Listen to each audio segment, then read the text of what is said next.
tem para isso? Porque o Carlos colocou muito bem, olha, o pessoal sabe que tem que gastar menos do que ganha. Igual sabe também que não é para comer um monte de porcaria, né? Mas se for ver, o pessoal acaba fazendo isso. Então, por que o brasileiro ele é tão mal organizado financeiramente, na opinião de vocês? Bom, eu acho que nós nós passamos a fase da conscientização.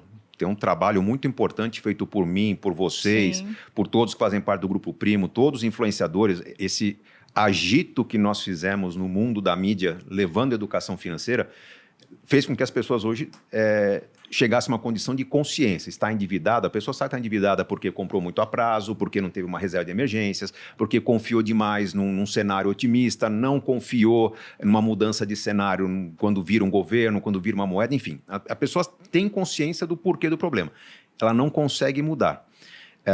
Eu percebi, principalmente nos tempos de curso online, que oferecer um bom conhecimento impacta uma parte do público.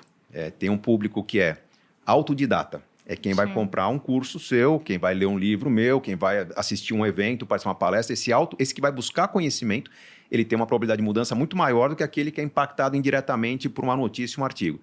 Dos que vão buscar informação, os que são efetivamente autodidatas, que leem e colocam em prática, ouvem e saem fazendo, são a menor parte. Vamos citar uns 20%.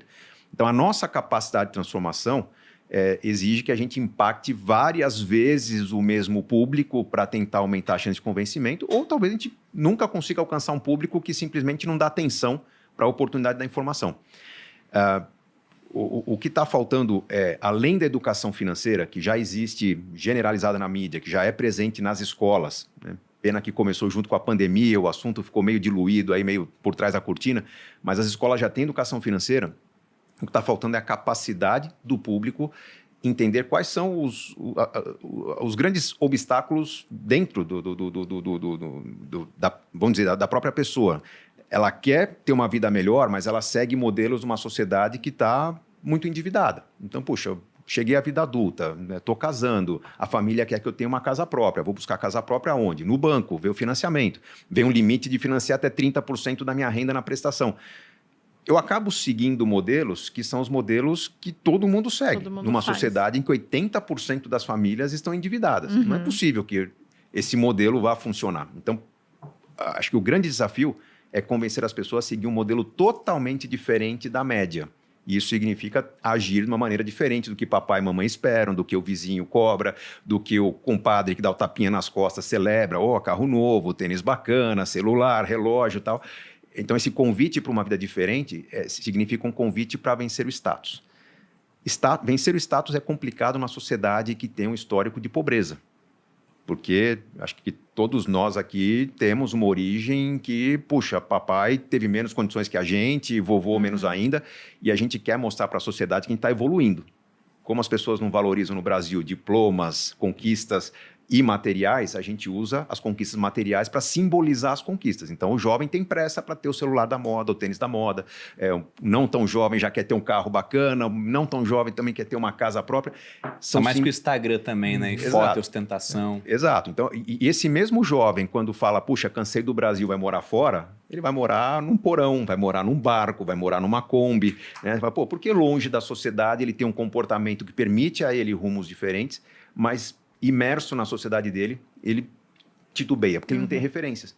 Então, aí entra a questão do planejamento, que é, de repente, buscar referências para alguém que fala, tem uma estratégia, mas eu vou acompanhar a sua estratégia. Né? Eu tenho a orientação, mas ao longo do processo, você vai se ver diante de uma decisão difícil e pegar todo o dinheiro que você tem, todos os 20 mil ou 200 mil reais que você tem, tirar da poupança e pôr num CDB, que tem imposto, que vai ter uma relação bancária diferente, mas eu estou aqui para dizer que você está no caminho certo. Então, falta um pouco dessa convicção e confiança para que a educação financeira vire inteligência financeira e se torne prática no dia a dia das pessoas, como se tornaram práticas, por exemplo, hábitos de exercícios saudáveis. Alguns anos atrás, era um negócio, todo mundo lá na moda, né, queria dar uma orientação, o que você faz, o que você não faz, alguns se machucaram, outros não. As pessoas aprenderam a buscar o profissional correto, adotar uma política, uma rotina correta e hoje praticam exercícios saudáveis. Com a alimentação, a mesma coisa. Acho que a educação financeira está vivendo talvez o fim de uma moda e daqui para frente tem a consolidação de uma maneira de pensar própria do que precisa ser pensado para ter uma vida financeira mais equilibrada.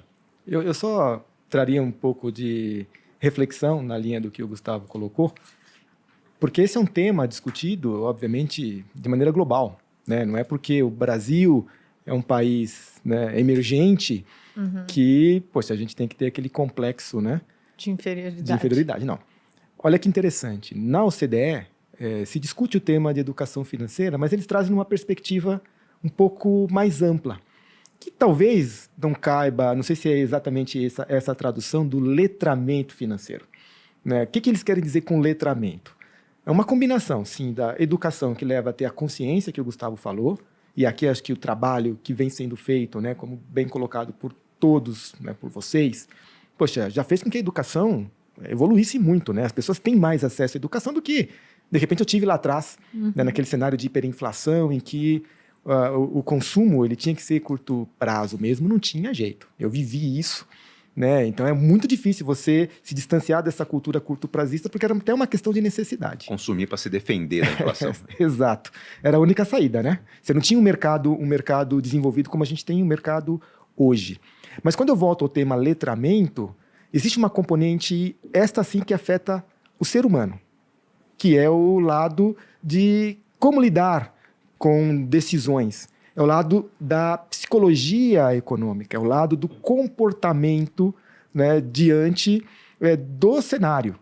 Então tem muito mais a ver com vida, com psicologia, do que necessariamente saber a técnica de como lidar com o dinheiro. Então esse é um aspecto. O outro aspecto que também é trazido para o letramento tem a ver com o desenvolvimento, com a digitalização. Porque, veja, na psicologia humana é muito difícil quando você tem muitas opções de escolha. Se lá atrás, né, a gente ficava imobilizado, porque na realidade a gente não tinha opção de escolha, hoje o efeito de tomada de decisão nos leva a esse imobilismo exatamente porque agora eu tenho o excesso. Né? Então, tudo isso gera essa paralisia e essa dificuldade de transformar a educação em a atitude que leva ao que a gente começou a discutir aqui, que é a transformação. Então, países mais desenvolvidos, menos desenvolvidos, todo mundo vive o mesmo problema hoje, que é esse letramento financeiro, porque estamos vivendo mais, né? Nossa expectativa de vida ela está aumentando. E aí está muito difícil ver o exemplo aí da discussão na França, né, em relação à reforma previdenciária. Não foi diferente aqui no Brasil e não será. A gente passará... é até um eufemismo, né, cara? Quebradeira, né? Sim, né? Porque a conta não vai fechar. Né? Um número interessante do Banco Mundial, que a gente acompanha também há cerca de 20 anos, é que de cada 100 brasileiros, né, em idade ativa, economicamente ativo, poxa, aumentou muito o número de poupadores. Hoje são 11 brasileiros, ou 11% da população economicamente ativa. Mas não tem mudado muito o ponteiro em relação ao número de pessoas que investem, ou que poupam e investem, e acumulam o suficiente para ficar independente. Agora, por que isso não está acontecendo? Porque você tem esse outro fator que é as pessoas estão vivendo mais. Então, o dinheiro, realmente, ele não está sendo suficiente para manter esse padrão de vida, esse custo de vida na longevidade. Então, junta tudo isso dentro do que é o letramento, o desafio, então, ele é da humanidade, quando se fala em finanças, o que, por outro lado, numa perspectiva positiva, tem muita, mas muita oportunidade para a gente fazer, né, um trabalho realmente que gera transformação e que pode mudar a história, né? Não, esse é um ponto muito interessante, porque melhorar a vida do endividado é a coisa mais fácil do mundo. O cara geralmente se endividou porque não tem controle. Quando ele se endivida, ele geralmente pega crédito no lugar mais fácil. O cartão de crédito está na mão, o cheque especial já está na conta.